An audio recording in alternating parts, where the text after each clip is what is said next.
지난주 우리 교단의 대표적인 한 교회에 담임 목사님이 갑작스럽게 사임하는 사건이 있었습니다. 워낙 유명한 교회이기 때문에 언론에서도 또 다뤄지고 했는데, 근데 저도 깜짝 놀라서 이게 어떤 상황인가 하고서 또 주변에 또 가까운 지인이고 또 그 목사님이 또 어떻게 보면은 또 같은 신학교 또 후배이기도 하기 때문에 물어보면서 뭔가 좀 심각한 어떤 문제가 있어서가 아니라 리더십에 대한 갈등으로 인해서 사임을 했다는 이야기를 들었어요. 그래서 제가 참 이해할 수 없다. 저는 여러분 제가 담임 목사라서 그런 게 아니라 제 나름대로 원칙이 있습니다. 저도 그래요. 그러니까 저거 부사역자든 다른 목회자든 담임 목사는 하나님이 기본적으로 세우신 존재라고 저는 믿습니다. 그러니까 저는 사실은 우리 성도님들이 벌써 12년 전에 또 우리 교회 담임 목사를 뽑을 때 또 함께 거기 투표에 동참하신 분들도 계시겠지만 여러분들이 하신 게 아니에요. 여러분들 안에 계신 성령님께서 행하신 것입니다. 그러니까 하나님께서 하신 거라는 걸 꼭 기억하셔야 돼요. 그렇다면은 그 하나님께서 세우신 그런 담임 목사를 교회에서 해임하거나 또는 할 때는 기준이 정확해야 된다는 거예요. 저는 이 세 가지 기준이 아니면 저는 교회가 함부로 담임 목사를 해임하거나 또는 퇴임시켜서는 안 된다는 게 제 나름대로의 생각입니다. 저도 마찬가지로 다른 담임 목사님들을 평가할 때 이 세 가지 기준이 아니면 절대 그분에 대해서 뭐라고 얘기하지 않으려고 그래요. 세 가지가 뭐냐? 첫째는 이단적인 사상을 전하는 건 그건 당연히 그 사람은 파면을 시켜야 됩니다. 아무리 담임 목사라도. 두 번째로는 성적인 문제. 이건 당연히 그런 담임 목사도 파면해야 됩니다. 또 세 번째는 뭐냐면 교회의 재정을 고의적으로 심각하게 착복한 것도 그것은 당연히 담임 목사로서 자격이 없다고 생각을 해요.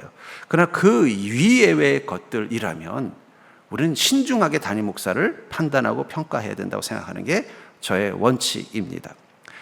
저는 그리고 그게 맞다고 생각을 해요.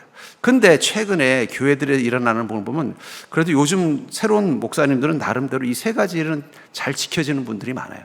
신학을 제대로 공부했기 때문에 신학적으로도 건강하고, 웬만하면 요즘은 교회 재정을 직접 만지는 개척교회 목사님 아니면 손 안 댑니다. 그럼 다 재정부에서 알아서 하기 때문에 큰 사고가 날 확률도 낮고, 또 하나는 또 요즘은 여성도들하고도 그렇게 할 정도로 안 그래요. 왜냐하면 요즘은 사모님들이 세시기 때문에 감히 우리 목사님들이 여성도들에게 어떻게 할 수 없는 시대예요. 근데도 의외로 많은 목사님들이 교회에서 사임을 하거나 또 사임을 당하는 일들이 많이 일어나요. 그리고 그 이유를 가만히 보니까 그 충돌과 갈등의 원인이 뭐냐면 리더십의 문제인 경우가 참 많더라고요. 근데 이 리더십이라는 건 참 모호한 거잖아요. 그렇잖아요. 그러면서 그 갈등 속에 있는 교회들을 이렇게 제가 나름대로 아무래도 주변에 이제 저랑 같은 네트워크에 있는 목사님들을 통해서 왜 그 교회는 그런 문제가 있는지를 들어보면은 그 많은 갈등들은 대부분 목회자와 중직자와 열심히 있는 헌신자 내에서 일어나는 갈등이라는 거예요. 자기들끼리의 갈등일 수도 있고 목회자와의 갈등일 수도 있고, 그런 갈등 속에서 그 내면에 보면은 무엇이 있냐면 본인들은 그것이 충성이라고 생각한다는 거예요. 갈등을 하면서 각자에게 당신은 왜 그렇게 하십니까? 그럼 나는 그게 하나님께 충성하는 것이라고 믿고 있다는 거예요. 그래서 그 갈등이 해결이 안 되는 거예요. 왜냐하면 하나님께 충성하는 행위이기 때문입니다. 저는 그러면서 어쩌면 많은 교회들이 이 갈등하고 있는 이 상황 속의 내면 속에는 잘못된 충성신앙의 영향이 있구나. 내가 못된 사람이라서 그래요. 내가 좀 독한 사람이라서 그래요. 나는 그래도 이 교회에 대해 나름대로 제 욕심이 있어서 그래요 라고 하면 그건 문제가 되지 않아요. 그럴 수 있으니까. 근데 그게 아니라 나는 이게 주님께 충성하는 거라고 생각해요 라고 생각한다는 거예요. 어떤 위치에 있든 업적인 비전이 있든. 그렇다면 왜 같은 충성인데 그것이 결국은 교회에 충돌이 되냐는 거예요.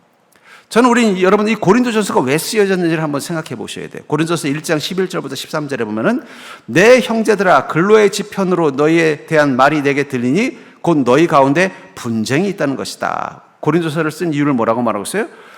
바울 목사님이 세운 이 고린도 교회에 분쟁이 있다는 거예요. 또 그 다음에 구절이 재미있습니다. 내가 이것을 말하거니와 너희가 각각 이르되 나는 바울에게, 나는 아볼로에게, 나는 게바에게, 나는 그리스도에게 속한 자라 한다는 것이라. 무슨 말이에요? 나는 바울 목사님의 믿음을 나는 따른다.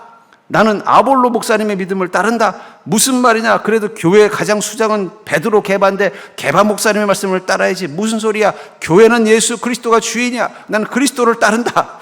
예. 그렇게 각자 싸우고 있다는 거예요. 그러면서 바울 목사님이 이렇게 말합니다. 그리스도께서 어찌 나으리였느냐? 바울이 너희를 위하여 십자가에 못 박혔으며 바울의 이름으로 너희가 침례를 받았느냐? 이 고린도서가 쓰여진 이유가 뭐라는 거예요? 교회 안에서 자신이 충성한다는 이유로 충돌이 일어났기 때문이라는 거예요. 그러면서 거기에 대한 고민을 하면서 바울 목사님이 이 고린도서를 쓰면서 너희들의 그 충성심이 잘못된 신앙이라는 것을 말씀하고 있다는 거예요. 여러분들 교회의 충돌에 보면은요, 그냥 아유 나 같은 죄인이 뭘 하겠어요, 이런 마음 가진 사람은 충돌이 일어나지 않아요. 또 자기 인생 바빠서 교회에 별로 헌신하지 않는 사람은요 충돌 안 해요. 누가 충돌해요? 나는 주를 위해서 죽으리라. 언젠지 주를 위해 죽을 사람들끼리 충돌하는 거예요. 그래서 교회 싸움은 이게 피바다가 나는 거예요. 왜냐하면 충성심이 너무 높기 때문이라는 거예요. 그런 이 고린도 교인들, 그러니까 초대교회부터 이런 갈등들이 교회 안에 있었다라는 거예요. 그런 이 교회들을 향해서 주님께서 바울 목사님을 통해서 주님 뭐라고 말씀하시냐면, 맞다, 너희들에겐 충성이 필요하다는 거예요. 그래서 4장 2절에 보니까 맡은 자들에게 구할 것은 뭐라고요? 충성이라는 거예요.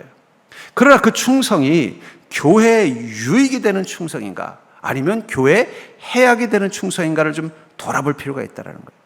전 그러면서 어쩌면 이 고린도서는 우리 그리스도인들이 어떻게 충성해야 되는가, 다시 말해서 어떻게 리더를 따르는 팔로워십을 갖는 자가 될 것인가를 말씀하고 있다고 생각합니다. 어쩌면 그 문제가 지금 또 이 시대, 마치 제2의 고린도 교회 같은 이 시대 교회들 가운데 일어나고 있는 것 같아요. 제가 아는 또 어떤 목사님도 참 너무 좋은 목사님이에요. 제가 봐도 참 인격적으로 말씀도 좋고 성품도 좋고 온유한데, 결국은 그 위에 담임으로 계시다가 5년 만에 강제로 사임을 당했는데, 이유를 보면 너무 어처구니 없는, 다시 말해서 거기 있는 성들 중에 나는 당신의 리더십을 존중할 수 없다는 이유로 그 목사님을 내보내는 데 앞장섰던 그런 상처를 받은 분을 2분이나 알고 있어요. 그러면서 잘못된 충성심이 오히려 교회를 충돌하게 만들고 갈등하게 만든다면, 그것은 우리의 충성이 오히려 하나님께 죄가 될 수 있는 것입니다. 그렇기 때문에 여러분들, 우리가 팔로워십, 우리 성도님들 어쨌든 담임 목사와 목회자라는 리더들을 따르고 섬겨야 되는 팔로워십에 있다면, 어떻게 충성하는 것이 교회의 유익이 되고 어떻게 하는 것이 복음적인 것일까요? 저는 바울의 이 말씀을 통해서 우리가 어떻게 충성하는 자가 되는지를 깨닫는 믿음 되기를 주의로 축복합니다. 먼저 우리가 기억해야 되는 것은, 절 따라해볼까? 충성은 다름을 메꾸는 힘이다. 여러분, 충성은 다름을 메꾸는 힘이라는 거예요. 5절을 보니까, 그러므로 때가 이르기 전 곧 주께서 오시기까지 아무도 판단하지 말라. 그가 어둠에 감추인 것들을 드러내고 마음의 뜻을 나타내시리니 그때 각 사람에게 하나님으로부터 칭찬이 있으리라. 이 갈등이 생기면요, 제일 먼저 나타나는 게 뭐예요? 서로가 서로를 판단하는 것입니다. 바울은 이래서 아니야. 무슨 소리야? 걔 봐도 이런 문제가 있잖아. 야, 베드로도 이런 문제 있는데, 심지어는요, 예수님도 문제가 있다고 생각하는 사람이 있을 것 같아. 결국은 그것이 어떻게 돼요? 갈등의 원인이 되는 거예요. 그래서 뭐라고 하는가? 판단하지 말라는 거예요. 너희들이 판단하지 말라는, 그건 누가 하신다는 거예요? 하나님께서 때가 되시면 판단하실 건데, 왜 너희들이 너무 쉽게 판단하고 그것을 가지고 갈등하냐는 거예요. 근데 여러분, 충성이 필요한 때가 언제입니까? 그것은 갭이 있을 때 충성이 필요한 거예요. 담임 목사, 리더와의 생각과 리더의 비전과 리더의 교회관과 갭이 있을 때, 아마 이때는 바울 목사님은 이미 다른 교회에서 복음을 잘하고 계셨고 세우고 있었고, 아마 이 아볼로 목사님이 담임을 하고 있었던 것 같아요. 근데 아볼로 목사님 담임하면서 어떻게 또 그 안에서 이거 바울 목사님하고 생각이 다른 것 같은데 하면서 계속 그 갭 때문에 거기 중직들과 갈등이 필요하다는 거예요. 근데 여러분들, 우리가 충성이 필요한 때는 그 갭 때문이라는 걸 기억하셔야 돼요. 무슨 얘기입니까? 나도 이렇게 생각하는데 담임 목사님도 이렇게 생각하시네? 하면 그건 충성이 아니에요. 생각해 보세요. 저랑 여러분들의 생각이 똑같으면 굳이 저에게 충성할 필요가 없어요. 그럼 어떻게 하면 돼요? 여러분 마음 내키는 대로 하면 되는 거예요. 그렇잖아요. 아니, 나랑 담임 목사님이랑 생각이 똑같은데 뭘 고민을 해요? 똑같은데. 예를 들면 그런 거죠. 하다못해 밥을 하나 먹더라도, 내가 오늘 짜장면이 땡겼는데 갑자기 와서 짜장면 먹고 싶은 사람, 그러면은요, 고민하는 사람 아무도 없어요. 어떻게 해요? 얼른 갑시다라고 말할 거라는 거예요. 그게 충성이 아니라는 거예요. 충성은 뭐예요? 다른 걸 느낄 때 시작한다는 거예요. 담임 목사랑 나랑 좀 생각이 다른 것 같다. 담임 목사랑 나랑 이 교회를 바라보는 관점이 다른 것 같다. 내가 다른 교회에서는 그 목사님은 이게 믿음이고 이게 교회라고 말씀하셨는데 이 목사님은 조금 다른 것 같다. 이 갭이 느껴질 때부터 우리 내면 속에 뭐가 생기는 거예요? 여기에 순종할 것이냐 말 것이냐라는 갈등이 생기는 거예요. 그때 우리에게 필요한 게 뭐예요? 충성심이 필요하다는 거예요. 여러분, 이순신 장군, 왜 우리는 그를 위대하다고 말해요?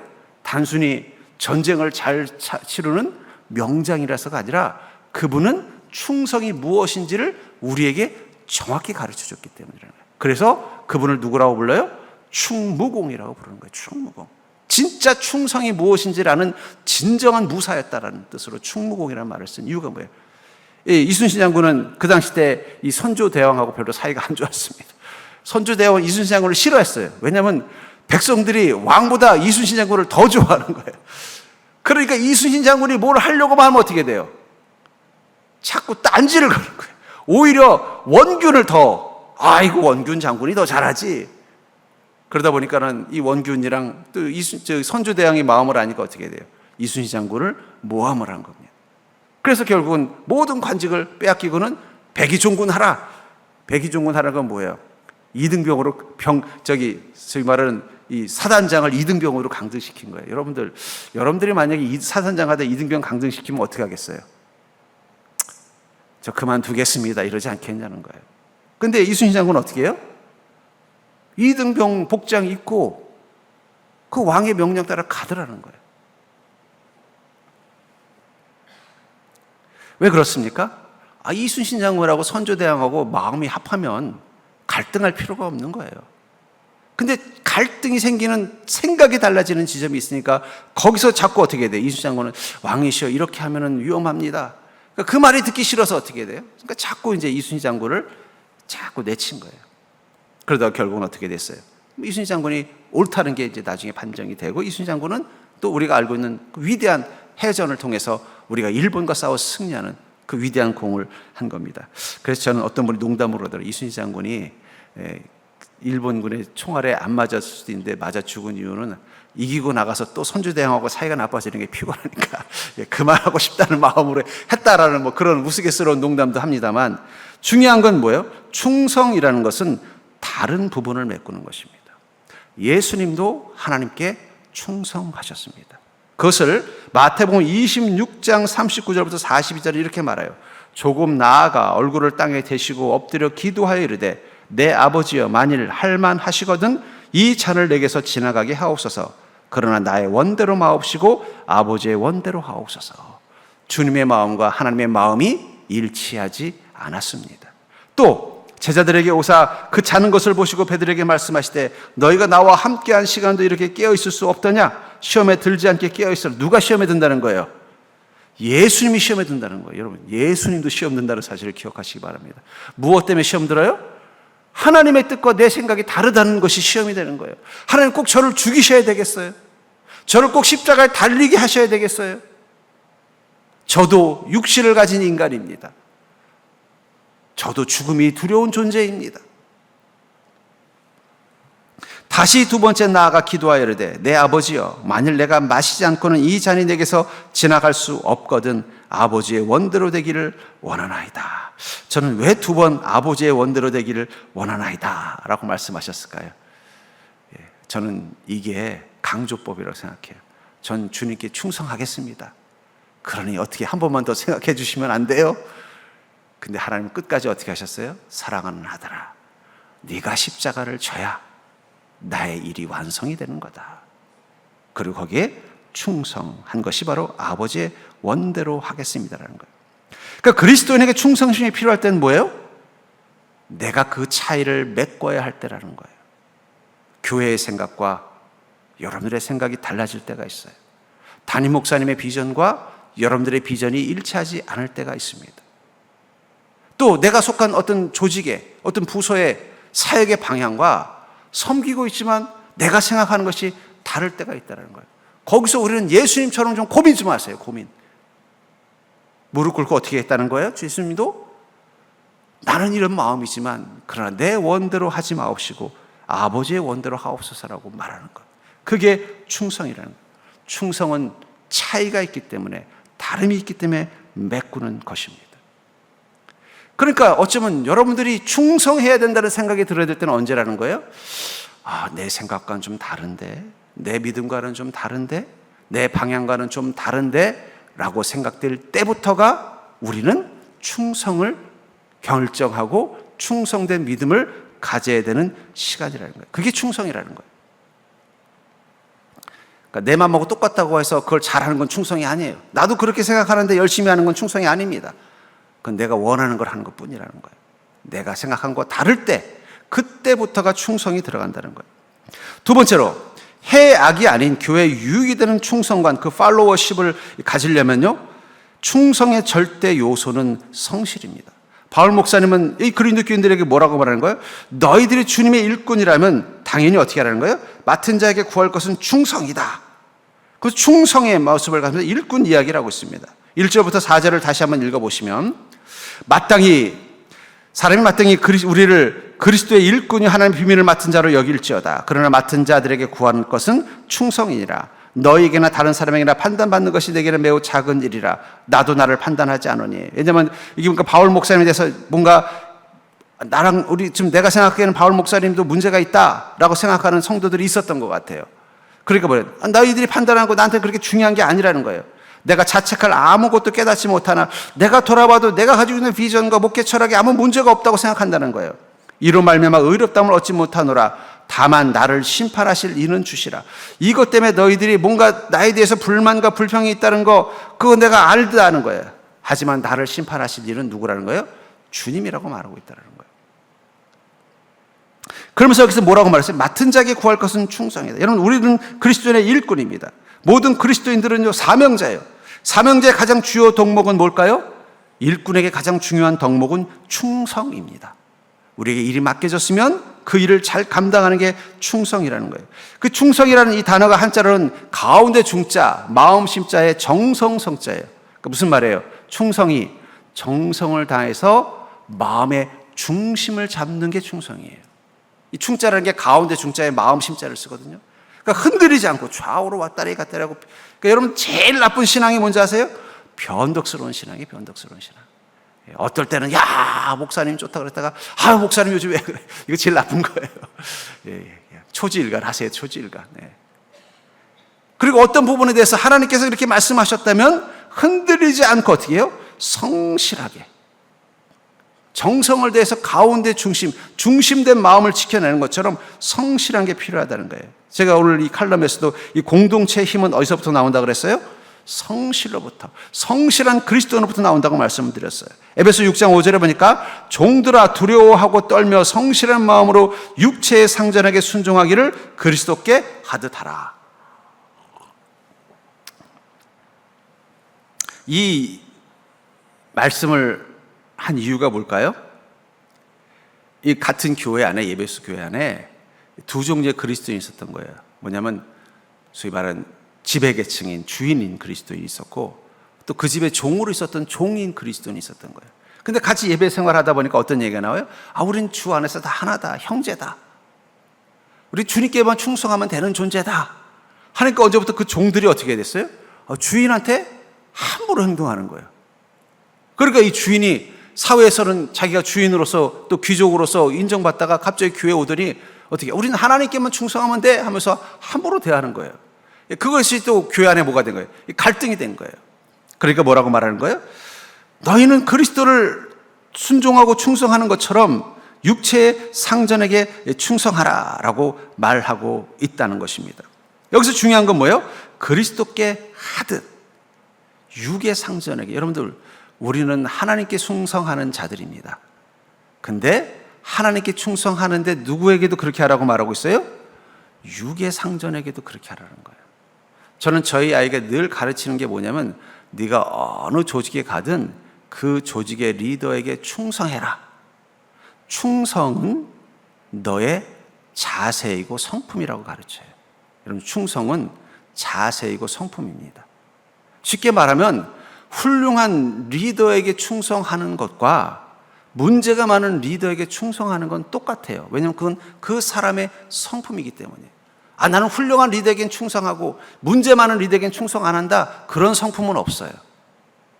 왜냐하면 모든 훌륭한 리더들도 약점이 있기 때문에. 여러분, 예수님은 약점 없었을까요? 어떤 분이 농담으로 그러대.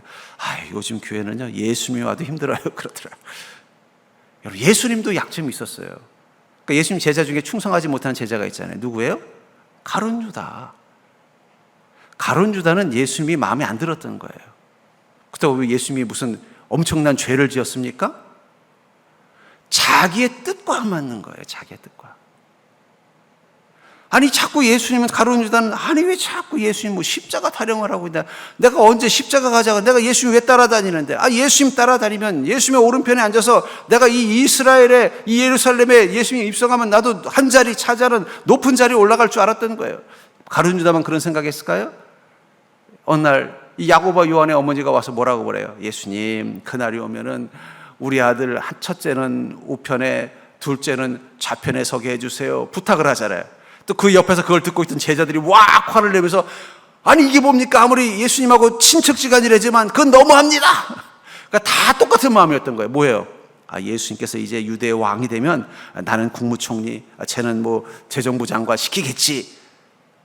껄끄러운 마음 가지고 예수님 옆에 있었던 거예요. 완전히 순수하지 않았다는 거예요. 근데 점점 주님은 예루살렘으로부터 멀어지기 시작하셨어요.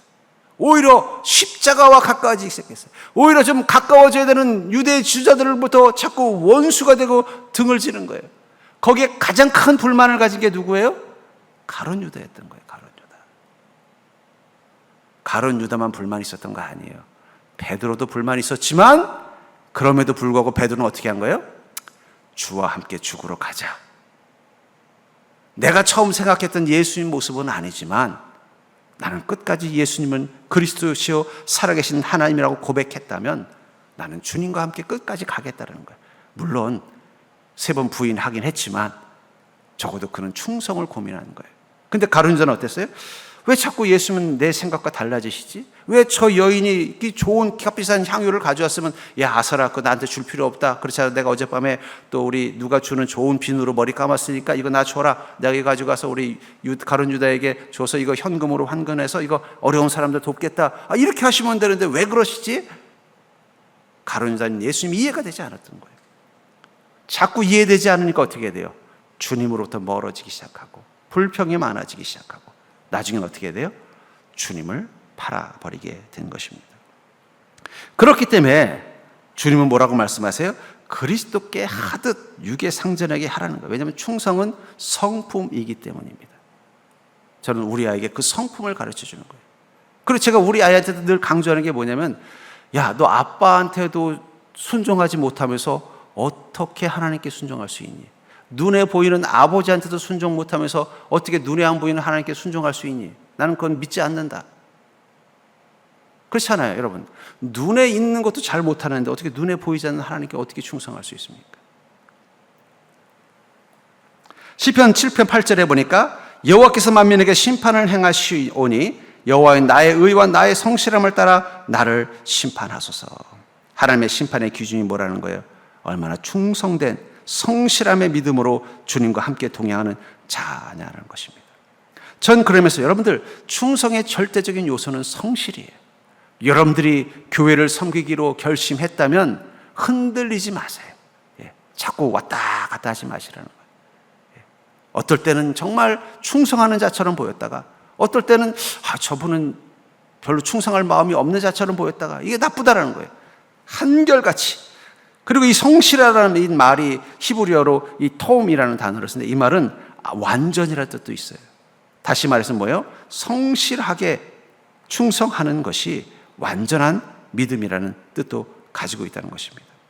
전 그러면서 여러분들 충성하기로 결심했으면 끝까지 충성하십시오. 여러분들에게 어떤 직분이 맡겨져서 충성하기로 했으면 담임 목사님이 그만하시죠 할 때까지 그냥 무조건 끝까지 하세요. 잘하고 못하고 판단에 대해서 영향받지 말고 끝까지 하는 게 바로 충성입니다.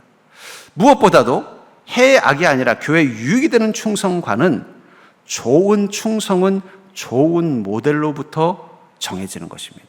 그러니까 여러분들 정말 내가 하는 이 충성이 정말 하나님을 기쁘시게 하는 좋은 충성이 될 것인가? 그것은 어디서부터 온다고요? 내가 어떻게 충성할 것인가에 대한 좋은 모델을 정하는 것부터 시작이 된다는 거예요. 16절과 17절에 보니까 그러므로 내가 너에게 권하노니 너희는 나를 본받는 자가 되라. 이로 말미암아 내가 주 안에서 내 사랑하고 신실한 아들 디모데를 너에게 보내었으니 그가 너희로 하여금 그리스도 예수 안에서 나의 행사 곧 내가 각 교회에서 가르치는 것을 생각나게 하리라 하면서 뭐라고 말하세요? 고린도 교인들이여 나를 본받는 자가 되십시오. 그리고 그 다음에 뭐라고 말해요? 내가 신실한 디모데라는 목회자를 너에게 보냈다라는 거예요. 그 디모데는 어떤 사람이라고 말하고 있어요? 그리스도 안에서 내가 한 모든 일들, 그것들을 생각나게 하는 존재라는 거예요. 결국은 무슨 얘기예요? 이 디모데를 나를 보듯이, 그리스도를 보듯이 디모데에게 충성하면서 이 교회를 잘 세워나가라는 메시지입니다. 그리고 이 디모데를 누구라고 말하고 있어요? 바울을 본받아서 어떤 목회자인가를, 어떤 것이 좋은 목회자인지를 바울을 통해서 배운 자라는 거예요. 내가 낳은 아들이라는 거예요. 그리고 예수님, 바울 목사님은 스스로를 또 누구라고 말하고 있어요? 그리스도를 배운 자. 내가 그리스도를 본받아서 어떻게 하는 것이 사도인지를 배웠고 나에게서 배운 이 디모데가 너희들에게 갈 테니 너희는 디모데를 통해서 믿음과 신앙과 섬김을 배우라고 말하고 있다는 것입니다. 좋은 충성은 좋은 모델에서 나오는 것입니다. 제가 보면 건강한 교회의 특징이 뭐냐? 좋은 모델들이 있어요.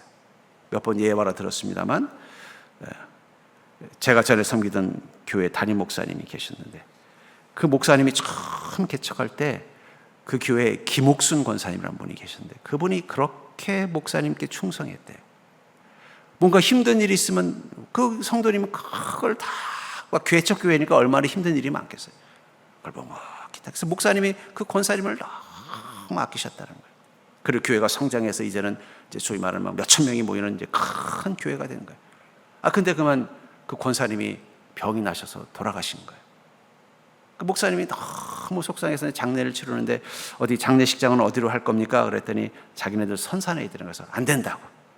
그 권사님은 우리 교회 묘지 내 옆자리에다가 놓으셔야 된다. 그러면서 회의 때마다 그 자꾸 하신 권사님 얘기를 저희들에게 계속 하는 거예요. 그때 그 권사님 이렇게 하셨어. 이렇게 하셨어. 근데 제가 그 얘기를 가만히 듣다가 그 교회에서 헌신하는 권사님들을 보니까 한 번도 얼굴을 전 본 적이 없어요. 그 권사님이 하신 일들을 따라하고 있더라고요. 그래서 이 교회가 좋은 교회가 됐구나. 개척교회 때 한 여성도가 그 담임 목사님과 그 교회를 세워나가는데 목사님 보기에 너무 감사할 만큼 제대로 된 충성을 하는 권사님이 계셨다는 거예요. 그러니까 그분을 중심으로 성도님들이 모여서 교회를 섬기는데 누구 따라해요? 그 권사님 따라서 섬기더라는 거예요. 이미 그 권사님은 나이 드시고 작고 하셔서 떠나셨는데도 그 후배들이 또 다시 권사가 되고 여자 집사가 되는데 어떻게 교회를 섬겨요? 돌아가신 그 권사님처럼 섬기더라는 거예요. 그래서 이 교회가 이렇게 성장할 수 있었구나. 근데 성장이 멈추고 문제가 많은 교회의 특징이 뭐냐? 충성은 하는데 모델이 되지 못할 충성을 하는 성도들이 많은 교회는 절대 성장하지 않아요. 왜냐하면 그 사람의 믿음이 새로운 또는 젊은 후배들에게 똑같이 전승되기 때문이에요. 그러니까 악순환이 계속되는 거예요. 우리 교회의 마지막 모토가 뭐예요? 모델이 되는 교회입니다. 근데 모델이 되는 교회에서 중요한 한 요소는 그 교회를 구성하는 성도들도 모델이 되어야 된다는 모델. 저도 모델이 되어야 돼요. 저는 이 시대 담임 목사의 모델이 되는 게 저의 목표라면 여러분들은요, 이 시대 집사와 권사와 장로의 모델이 되려는 마음을 가져야 된다. 건강한 교회, 좋은 교회는 결국은 좋은 모델이 있고 그 좋은 모델을 본받아 행하는 후배들이 있을 때 그 교회는 건강하고 좋은 교회입니다. 그렇다면 여러분들, 내가 지금 이렇게 믿음 생활하고 있는데 내가 이렇게 믿음 생활하게 된 모델이 누군지 한번 돌아보시기 바랍니다. 나는 가만히 생각해 보니까 누구의 믿음을 좀 따라하는 것 같다. 나를 뭐 전도했던 어떤 권사님일 수도 있고, 혹은 나의 부모님의 믿음일 수도 있고, 혹은 때로는 내가 어떤 분의 영향을 받아서 그분의 이야기를 들으면서 자란 믿음이 있을 수도 있다라는 거예요. 근데 그분이 좋은 모델이었는지를 한번 점검해 보셨으면 좋겠어요. 무조건 따라할 게 아니라 그분의 믿음이 좋았는지 안 좋았는지를 한번 점검해 보세요. 지금 생각해 보니까 그분이 별로 좋은 믿음은 아니었던 것 같다. 그러면 여러분 어떻게 되겠어요? 모델을 바꾸셔야 돼요. 그러니까 여러분 좋은 충성을 하려면 좋은 모델을 만나는 게 필요합니다. 만약에 내가 생각해 보니까 나에게 영향을 준 그 집사님, 그 권사님, 그 장로님이 별로 좋지 않았다. 사람들이 그 사람에 대해서 좋게 평가하지 않고 그분에게도 여러 가지 약점들이 많았다면 굳이 그분을 따라할 필요 없어요. 아니면 나는 전혀 모델이 없다. 그럼 모델을 만드십시오. 누구를 모델로 하면 좋을까요? 없으면 그냥 저를 모델로 하세요. 저는 탁구를 참 좋아합니다. 네. 그래서 지금도 탁구를 너무 좋아해요. 지난번에 부산에서 세계 선수권 대회 할 때는 제 마음에 월요일 하루 갔다 올까 뭐 그런 생각이 들 정도로 탁구를 좋아해요. 근데 만약에 제가 이게 탁구 게임을 하고 이렇게 하는 이 경기장, 탁구장에 신유빈이라는 선수가 왔다고 한번 가정해 볼게요. 신유빈이 누군지 모르시죠? 이제 이 20살 갓 넘긴 여자 탁구 선수인데 아주 잘해요. 그러면요, 제가 그 선수에게 탁구를 가르쳐 달라고 할까요, 안 할까요? 저는 그 선수가 태어나기 전부터 탁구를 쳤습니다. 저는 그 선수가 태어나기 전부터 탁구를 쳤고 탁구를 좋아했어요. 근데 이제 태어난 지 20살밖에 안 된 이 어린 선수가 너무 잘하는 거예요. 그러니까 프로가 됐겠죠? 그럼 어떻게 되겠어요? 가서 기회가 되면 가르쳐 달라고 하지 않겠어요? 내가 요즘 공이 안 들어가는데 이럴 때는 어떻게 해야 돼? 좀 가르쳐 주세요. 내 자세가 뭐가 문제인지 좀 가르쳐 주세요. 시합할 때는 어떻게 가르쳐 달라고 할 거라는 거예요. 여러분들, 목사는 목사이기 전에 프로 그리스도인입니다. 왜냐하면 아무나 목사 되는 거 아니에요. 그만한 믿음의 결단과 단련과 고민과 전문적인 훈련을 받았으니까 목사가 되는 거예요. 그 신유빈이라는 선수가 20세밖에 안 됐는데도 세계적인 대회에 나가서 우승을 하고 지금 유일하게 이 중국이라는 탁구의 절대 강국을 흔드는 유일한 인물 중에 하나가 바로 그 신유빈 선수예요. 저도 언제 한번 좀 중국 선수를 한번 싹 이겨보는 걸 한번 보고 싶은 막 이런 갈증이 있을 만큼 탁구 좋아하는 사람만 이해하는 거예요. 우리나라가 이 중국 앞에서 늘 기를 못 펴거든요. 그렇게 어린 선수지만 그 선수가 그렇게 될 수 있었던 이유는 뭐예요?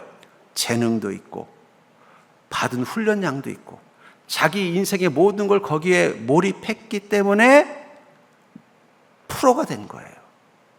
여러분, 목사는 그냥 뭐 대충 하면 되는 게 아니에요. 우리 전사들 그냥 되는 거 아니에요. 여러분들 함부로 하시면 안 돼요. 왜냐하면 그만한 자질이 그 안에 있고 그만한 인생을 거기에 바치는 존재이기 때문입니다. 그렇다면 당연히 어떻게 되겠어요? 그만한 믿음의 모델이 될 만한 요소를 가지고 있는 거예요. 그러니까 굳이 나는 내가 지금까지 모델로 삼았던 우리 권사, 장로, 집사님이 내가 지금 생각해 보니까 별로 좋은 분은 아니었던 것 같아 라고 생각하면 괜히 그 사람 따라 살려고 애쓸 필요 없어요. 나는 지금까지 어떤 모델이 없이 그냥 내 마음대로 나는 그냥 하나님만 보고 믿음 생활할게. 제가 이 말씀을 드리고요. 우리는 가끔 하나님께만 충성하면 된다고 말하지만 그게 되게 위험한 거예요. 왜냐하면 내가 정말 충성하는 게 하나님께 충성하는 건지 아니면 내 자기 신념에 충성하는지 누가 알겠어요? 그렇잖아요. 그거 모르는 거예요. 그렇다면 좋은 모델이 필요한데 나에겐 그런 좋은 모델이 없다면 어떻게 되겠어요? 멀리 찾지 마시고 그냥 담임 목사하고 담임 목사 사모를 모델로 삼으세요. 제가 담임 목사라서 담임 목사 사모라서 그런 게 아니에요. 여러분, 저희 사모가 이 사모의 자리까지 가는 동안 얼마나 영적인 연단이 있었겠어요. 저희 사모는 태어날 때부터 하나님이 얘야 너는 사모가 되거라 이렇게 사모된 거 아닙니다. 예. 뭐 좀 야담입니다만은 우리 사모는 사모가 될 마음이 전혀 없었어요. 그냥 신학생인 저를 만난 죄 때문에 사모의 길을 가면서 엄청 힘들어했어요. 엄청 힘들어했어요. 울기도 많이 울고 한 번은 울면서 그러더라고요. 난 도저히 이거 못하겠다라는 거예요. 그래서 둘이 오살리 기도원에 가서 둘이 금식 기도했습니다. 그래, 우리가 할 수 없다면 나도 그만둘게. 내가 당신 사모 못하면 내가 어떻게 온전한 목회가 되겠어? 우리 가서 금식 기도하고 하나님 뜻 한번 더 묻자. 그리고 금식 기도했어요. 그런데 하나님이 응답을 주셨어요. 어떻게 응답 주셨는지 아세요? 집회 마치고 공원에 잠시 앉아 있는데 여기 이 클로버 밭이 있는 거예요.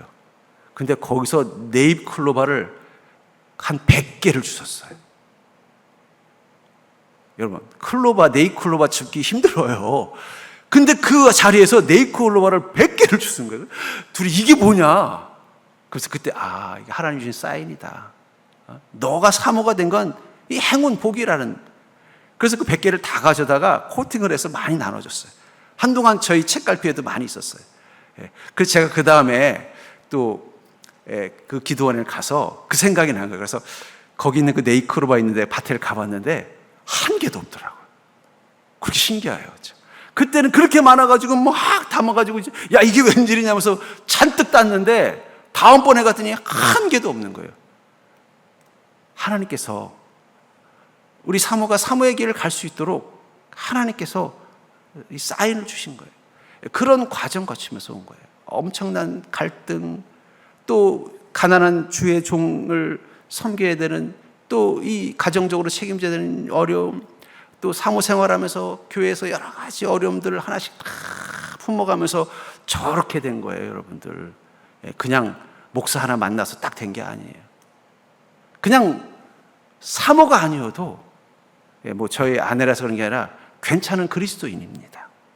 그냥 집사여도 권사여도 괜찮은 그리스도인이에요. 아무나 목사 사모 되는 거 아니에요. 그러니까 여러분들이 정말 나는 이 집사님처럼 믿음 생활하고 싶어. 나는 이 권사님처럼 믿음 생활하고 싶어. 나는 이 장로님처럼 믿음 생활하고 싶어 하는 모델이 있다면 제가 말하지 않겠어요. 근데 그게 없으면서 내가 어떻게 믿어야 되는지 고민하고 있다면 멀리서 찾지 마세요. 그냥 저와 저의 아내를 본받으세요.